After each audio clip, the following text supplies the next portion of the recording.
Hi guys, तो अभी हम देखने वाले हैं टाइप ऑफ रिफ्लेक्शन। ये दो प्रकार के होते हैं, जैसा मैंने लिखा हुआ है रेगुलर रिफ्लेक्शन और इर्रेगुलर रिफ्लेक्शन, मतलब कि नियमित परावर्तन और अनियमित परावर्तन। अच्छा, ये होते क्या है? नियमित परावर्तन सिंपल है, जैसे कि मान लीजिए एक प्लेन है, ठीक है, एक प्लेन है और इस पर कोई हमारी रेज आ रही है, ठीक है। जैसे कोई ये नॉर्मली क्या होता है, कोई एक रेज आई यहाँ से सीधे उसी एंगल पर चली गई, ठीक है। यहाँ पर कोई और रेज यहाँ से गिरी और ये भी इसी तरह से चली गई, ठीक है। मान लीजिए एक और रेज यहाँ से आई और ये भी इसी तरीके से चली गई।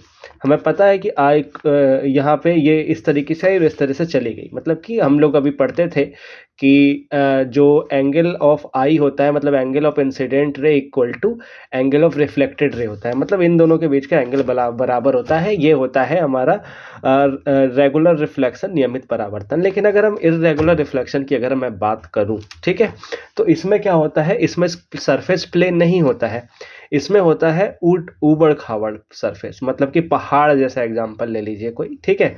मान लीजिए ऊपर से कोई रे यहाँ पे पड़ी, ठीक है, रेज यहाँ पे पड़ी, ठीक है, और यहाँ पे ये इस डायरेक्शन में गई, ठीक है।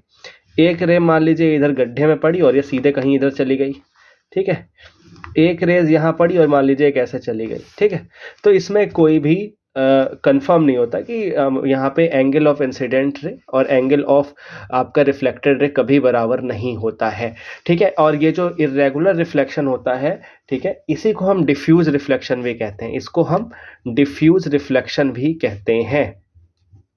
डिफ्यूज रिफ्लेक्शन भी इसी को कहा जाता है, ठीक है। तो धन्यवाद, मिलते हैं दूसरे वीडियो में। Thank you.